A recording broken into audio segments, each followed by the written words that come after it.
Today's topic is comparative education. Comparative education क्या होता है? ये एक क्या है, वास्ट फील्ड है ऑफ स्टडी, यानी कि यहाँ पर हम अलग अलग चीज़ों की स्टडी करते हैं और ये जस्ट एक जो है स्टडी एक कंट्री के रिगार्डिंग नहीं होती या एक ही सिस्टम के रिगार्डिंग हम इसके अंदर नहीं पढ़ते। हम अलग अलग कंट्रीज़ के बारे में, उनके अलग अलग सिस्टम्स के बारे में, एजुकेशन के रिगार्डिंग कैसा सिस्टम है, उन सब के बारे में हम यहाँ पर स्टडी करते हैं। Comparative education is a vast field of study. It does not only study other countries' education system or confine itself to a single strict definition, because it covers disciplines such as the sociology, political science, psychology and anthropology of different countries. यानी कि यहाँ पर हम सिर्फ एक ही discipline यानी कि एक ही सब्जेक्ट के बारे में स्टडी नहीं करते, यहाँ पर हम अलग अलग सब्जेक्ट्स के बारे में स्टडी करते हैं। कंपैरेटिव एजुकेशन जो है एक तरीके से डिटेल स्टडी है हमारे एजुकेशनल सिस्टम के बारे में, जो कि डिटरमाइन करेगी कि पीपल की वैल्यू क्या रहेंगी, उनके बिलीफ क्या रहेगा और एजुकेशन जो सिस्टम हम प्रोवाइड कर रहे हैं वो किस तरीके से उनकी वैल्यू और बिलीव्स के ऊपर क्या करेगा, इफ़ेक्ट करेगा।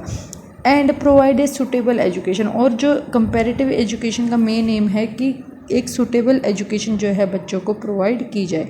The field is a deep critical examination of other countries' societal values and education system to evaluate one's system and refresh own culture by adopting progressive aspects from elsewhere based on comparison. यानी कि जहाँ पर अगर किसी country के अंदर, मान लेते यूके के अंदर या यूएसए के अंदर कोई अच्छा जो है मेथड अप्लाई किया जा रहा है बच्चों को पढ़ाने के लिए, तो वही सिस्टम भी हम क्या करेंगे अपनी इंडिया के अंदर यानी कि अपनी कंट्री के अंदर भी उसको अप्लाई करने की कोशिश करेंगे स्टडी करने के बाद और इवैल्यूएशन करने के बाद।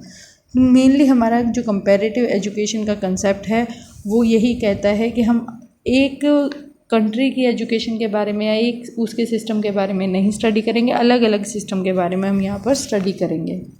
Mark Antoine Jullien de Paris of France, इन्होंने जो डेफिनेशन दी उसमें क्या कहा, कंपैरेटिव एजुकेशनिस्ट थे ये, are the primary scholars who study education in different environment, जिन्होंने एजुकेशन को अलग अलग इन्वायरमेंट के अंदर स्टडी किया, to discover why they are the way they are and attempt to solve the educational problems, और उन्होंने देखा कि जो भी सिस्टम अप्लाई किया गया वो ऐसा क्यों है और साथ के साथ वो किस तरीके से एजुकेशन की प्रॉब्लम को सॉल्व कर रहा है। Comparative education is a multi disciplinary, और फिर इन्होंने कहा कि जो हमारी कंपैरेटिव एजुकेशन है वो क्या है, एक मल्टी डिसिप्लिनरी है, यानी कि इसके अंदर एक डिसिप्लिन के रिगार्डिंग स्टडी नहीं हो रही। Subject that use knowledge from other humanities and social science discipline, इसके अंदर अदर जो सब्जेक्ट्स हैं उनकी भी जो है डिस्कशन इसके अंदर की जा रही है। अब सोधी नाम के जो थे 2006 के अंदर इन्होंने डेफिनेशन दी, comparative education as a field of study that applies historical, philosophical and social science theories and methods to international education problem। यानी कि कंपैरेटिव एजुकेशन वो फील्ड है स्टडी का जहाँ पर जो हिस्टोरिकल, फिलोसफिकल और सोशल जो साइंस की थ्योरीज़ हैं या मेथड्स हैं उनको अप्लाई किया जाता है इंटरनेशनल एजुकेशन प्रॉब्लम्स को सॉल्व करने के लिए, उसको हम कंपैरेटिव एजुकेशन कह सकते हैं।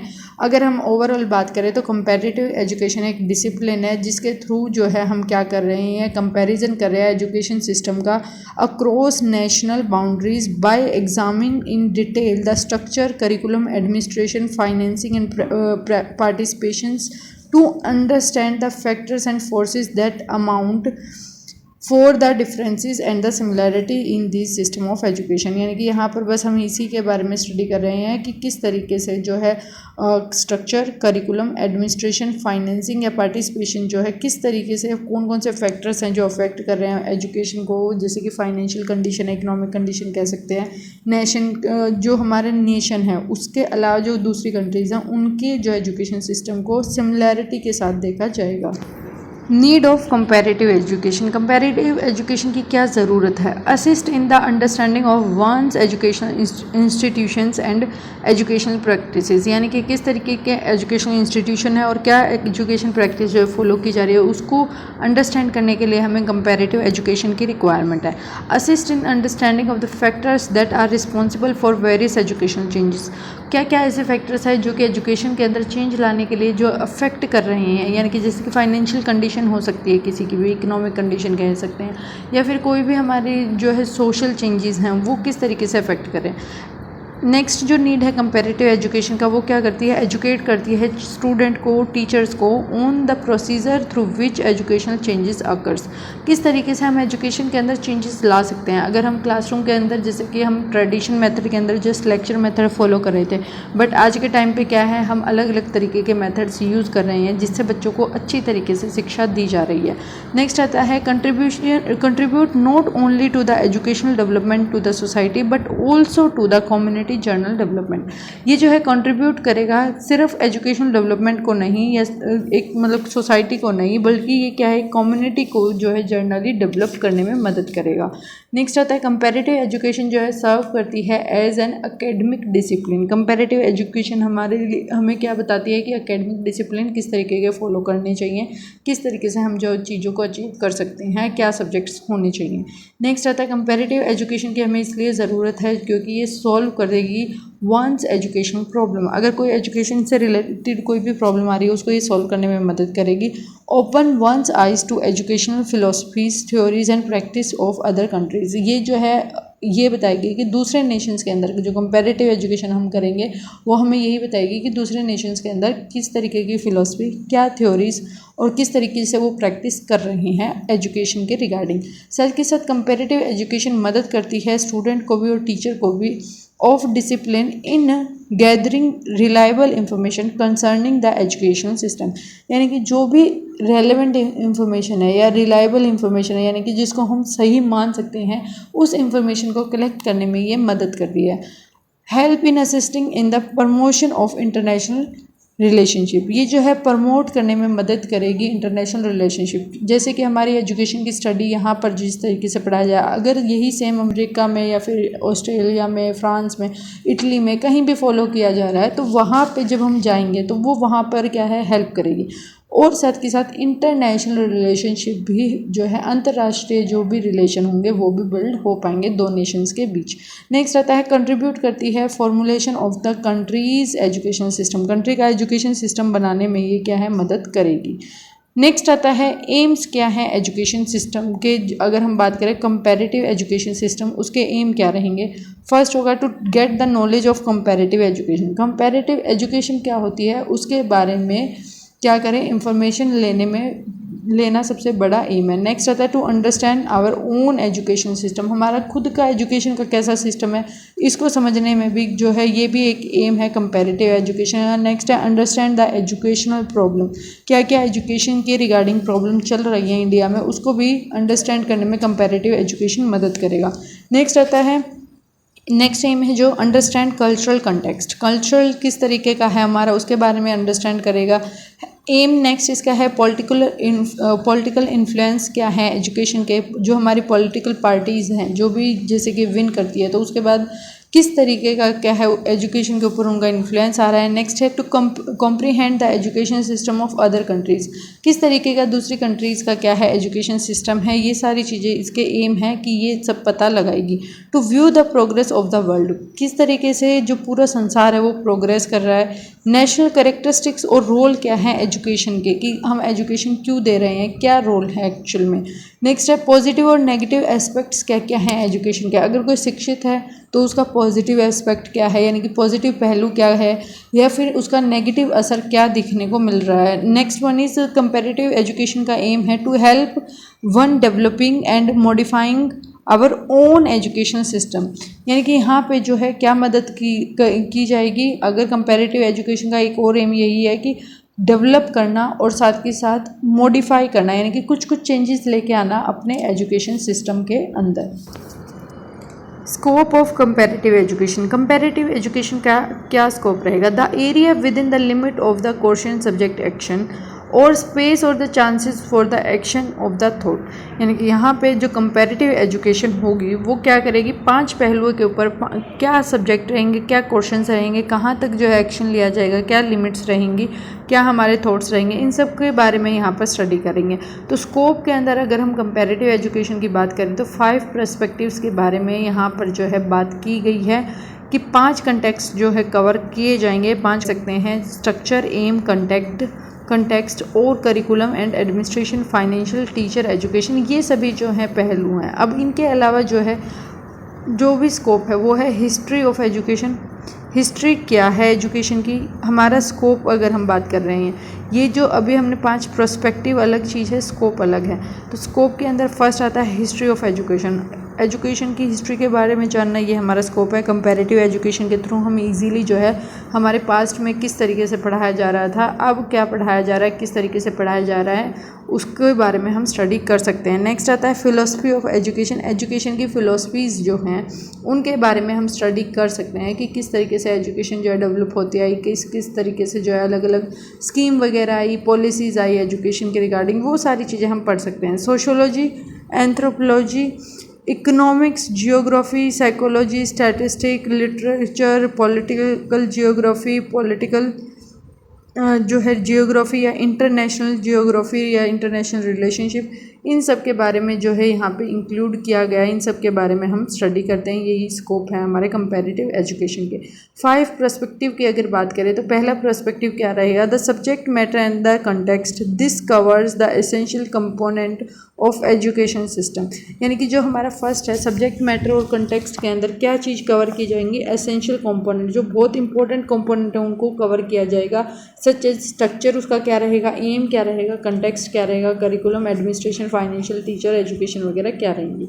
सेकंड जो है हमारे जियोग्राफिकली यूनिट कैसी रहेगी of the study, these comprise into international, religion, continental और साथ के साथ हमारे जो global and world system study and analysis. यानी कि यहाँ पर हमारा जो है जियोग्राफिकली यूनिट के हिसाब से किस तरीके का सिस्टम रहेगा, किस तरीके से हम स्टडी करेंगे।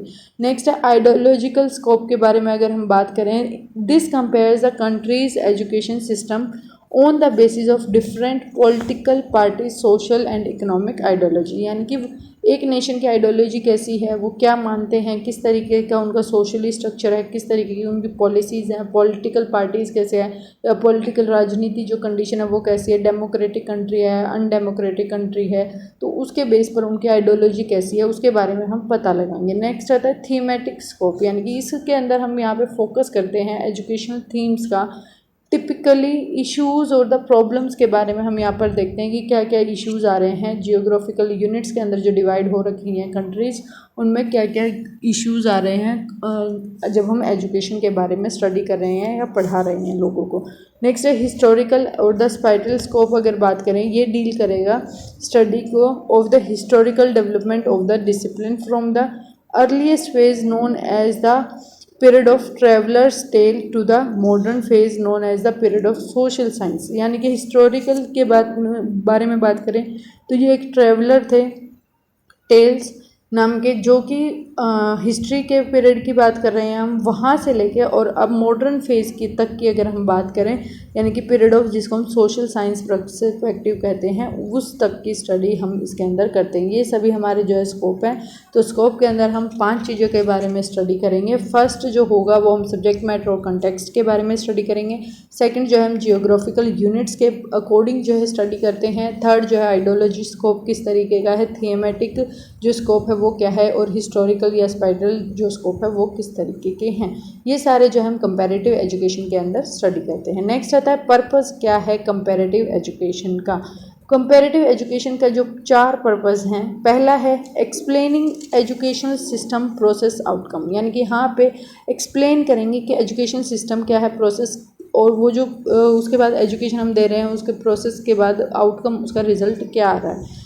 Helping the development of educational instructions and practices, help करना, डेवलपमेंट करना एजुकेशनल इंस्ट्रक्शन और प्रैक्टिसेस को। Emphasizing the relationship between education and the society, education और सोसाइटी के बीच में क्या रिलेशनशिप है उसके बारे में, उसके ऊपर ज़्यादा फोकस करना। They are forming generalize statement about education relevant is more than one country, education जो है एक कंट्री से ज़्यादा रेलिवेंट है। नेक्स्ट जो है साथ के साथ और पर्पस क्या है, to become better informed about the educational system of other country, हम और अच्छी तरीके से दूसरी कंट्री के बारे में जो है सिस्टम के बारे में जान पाएंगे। To become better informed about how people in other culture have carried out certain social functions through education, यानी कि वहाँ पर किस तरीके से जो है उनका सिस्टम फंक्शन कर रहा है और किस तरीके से वो काम कर रहे हैं, उसके बारे में हम इंफॉर्मेशन कलेक्ट कर पाएंगे। नेक्स्ट जो पर्पज़ है, to become better informed about the historical roots, यानी कि उनकी भी हिस्ट्री जानने को हमें मिलेगी कि वहाँ पर एजुकेशन किस तरीके से स्टार्ट हुई। स्पेसिफिक एक्टिविटीज़ के बारे में जानेंगे, या फिर जो डेवलप क्राइटेरिया है वो किस तरीके से डेवलप हुई वहाँ पे, ये सब चीज़ों के बारे में हम बात करेंगे। Next one is to better understand the educational forms and the system operating in one's own country. हम बेटर अंडरस्टैंड करेंगे एजुकेशनल फॉर्म्स क्या हैं, सिस्टम्स क्या हैं, ऑपरेट जो कर रहे हैं एक खुद की कंट्री में। Next that to satisfy an interest in how other human being live and learn, यानी कि हम यहाँ पर ये इसके बारे में भी देखेंगे कि दूसरे इंडिविजुअल किस तरीके से सेटिस्फाई कर रहे हैं उनके इंटरेस्ट को, और वो किस तरीके से रह रहे हैं, चीज़ों को सीख रहे हैं। नेक्स्ट जो पर्पज़ है कंपैरेटिव एजुकेशन का, यानी कि to better understand oneself, यानी कि हम अपने आप के बारे में या जो सामने वाला है उसके बारे में किस तरीके से हम जान पा रहे हैं किसी पर्टिकुलर चीज़ के बारे में। नेक्स्ट आता है to reveal how one's culture bias and the personal attributes affect one's judgment about possible ways of carrying on learning transactions, यानी कि किस तरीके से, जैसे कि एक का पॉजिटिव व्यू है उसके रिगार्डिंग, दूसरा कहता है नहीं एजुकेशन जो गलत है, एक कहता है एजुकेशन सही, तो यानी कि किस तरीके से जो है वो एक दूसरे की बात को इफ़ेक्ट कर रहे हैं उसके बारे में भी हम यहाँ पर स्टडी करते हैं। ये हमारे हैं purposes. History of comparative education, अगर हम कंपैरेटिव एजुकेशन की हिस्ट्री के बारे में बात करें तो हम सबसे पहले ये देखते हैं ये 5 स्टेजेस को कंबाइन करके बनाया गया है। जैसे कि 5 हमारे स्कोप थे, उसी तरीके से 5 हमारे ये स्टेजेस हैं।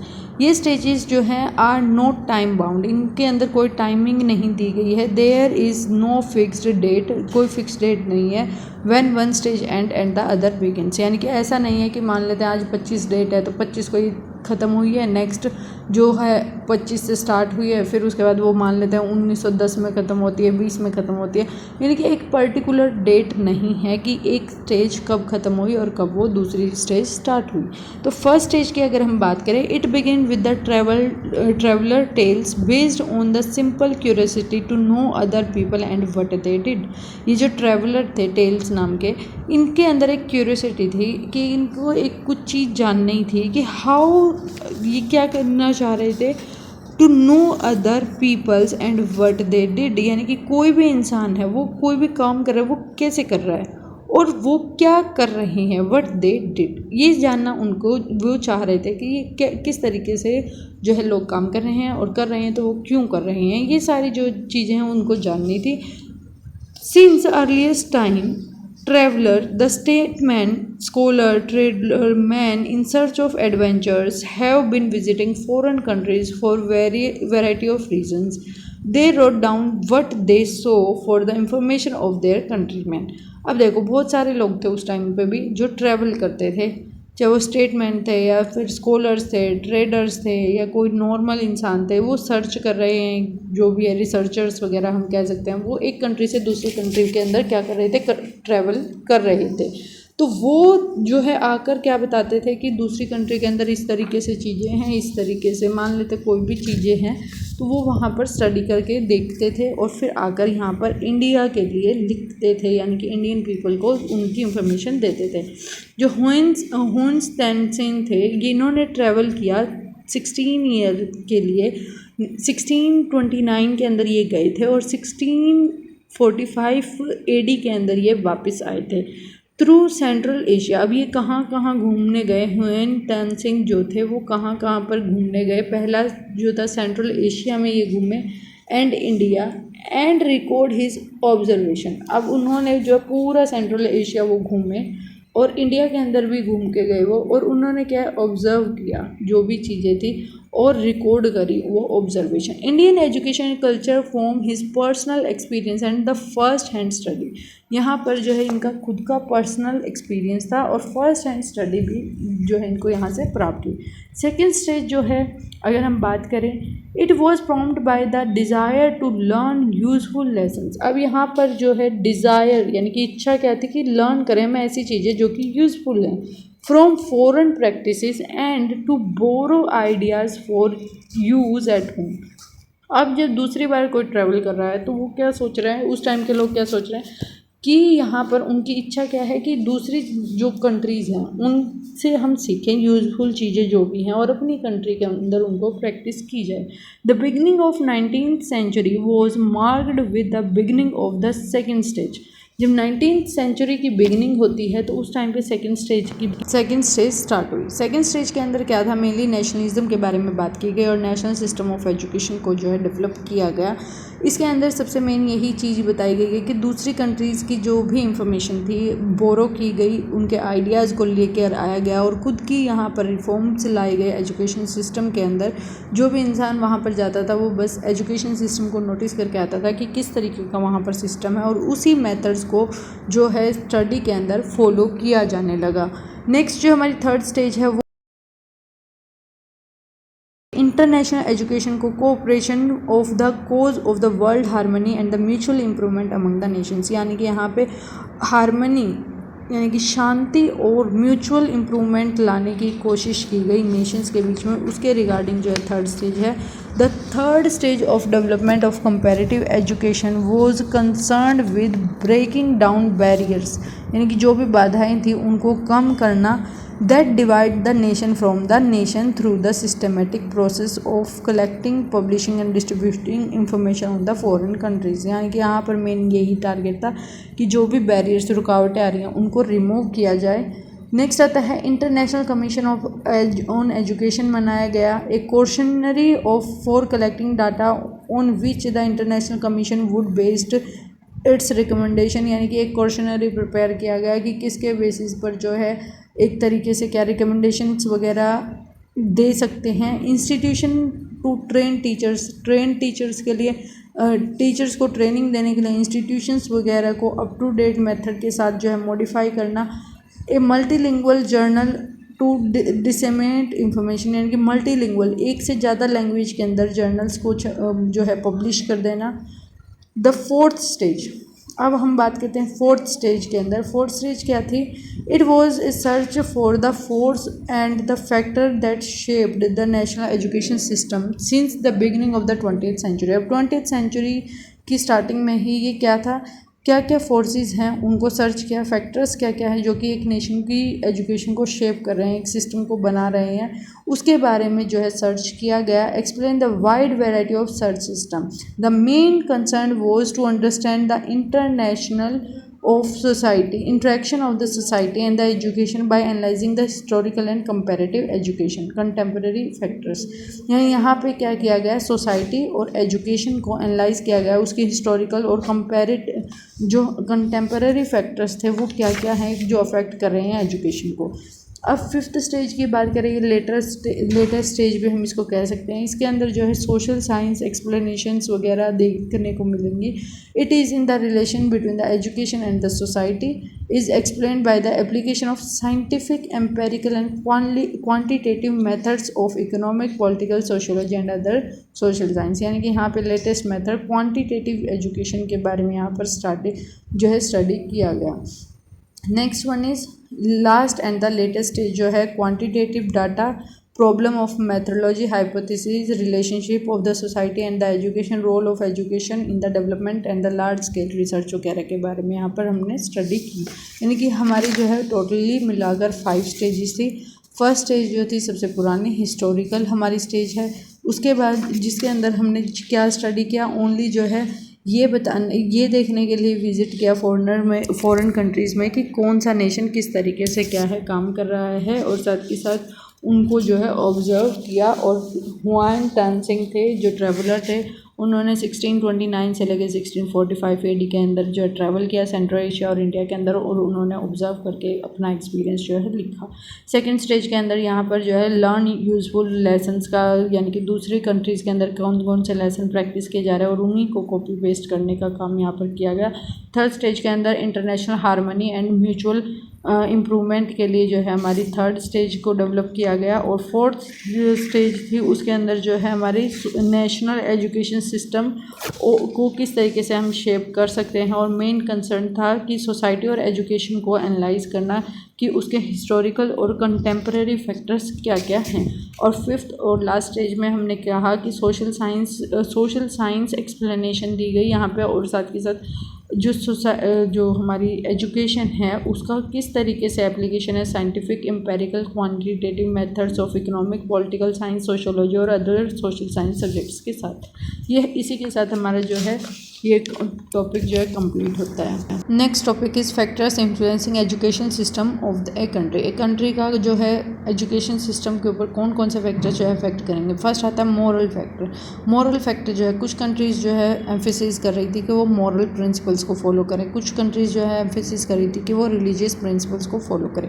जितने भी नेशंस थे जो डेमोक्रेटिक थे यानी कि जिनकी कंट्रीज़ के अंदर कॉन्स्टिट्यूशन बन चुका है, लोगों को राइट्स मिल चुके हैं उनके, तो ऐसी कंट्रीज़ चाह रही थी कि मॉरल बिहेवियर की डेवलपमेंट हो और उसी के रिगार्डिंग ही जो है एजुकेशन प्रोवाइड की जाए। जैसे कि Japan, Switzerland, greater Britain, India, USA, ये ऐसी कंट्रीज़ हैं जो डेमोक्रेटिक कंट्रीज़ हैं। और इन्हीं के अंदर क्या है एजुकेशन किसके बेसिस पर दी जा रही थी, किन प्रिंसिपल्स पर दी जा रही थी, मॉरल बिहेवियर के ऊपर यानी कि मॉरल डेवलपमेंट के ऊपर मॉरल प्रिंसिपल्स जो है फैक्टर करें। इसी तरीके से जो हमारे मॉरल फैक्टर्स हैं वो बहुत इंपॉर्टेंटली एक एलिमेंट है जो कि कंपैरेटिव एजुकेशन की स्टडी के अंदर जो है अहम भूमिका निभाते हैं। नेक्स्ट आता है रिलीजियस फैक्टर। रिलीजियस जो है ऑक्यूपाई करता है बहुत इंपॉर्टेंट प्लेस अगर बात करें इंडिविजुअल की लाइफ में। अगर आप कोई भी रिलीजियस के हैं, जो भी आपका रिलीजियस है, धर्म है, धार्मिक लोग हैं अगर आप, तो वो आपकी जो है लाइफ पर भी अफेक्ट करेगा। History is a testimony of the fact that thousands of the persons have sacrificed their lives for the sake of religious। बहुत से ऐसे लोग हैं जो अपनी लाइफ को सेक्रीफाइस कर रहे हैं रिलीजियस की वजह से। Therefore, in the organization of the education system, we have to be careful about the religious sentiment of the people। यानी कि जब भी हम कुछ भी चीज़ डेवलप कर रहे हैं तो रिलीजियस सेंटिमेंट जो है उनकी जितने भी मतलब कि जो रूल्स हैं प्रिंसिपल्स जो उनके रिलीजन में उनको जो है ध्यान रखा जाएगा कि उनको जो है मतलब कि ऐसा ना हो कि उस चीज़ को अवॉइड किया जा रहा है। According to education system has to be organised. इसीलिए एजुकेशन सिस्टम जो है ऑर्गेनाइज्ड होना चाहिए।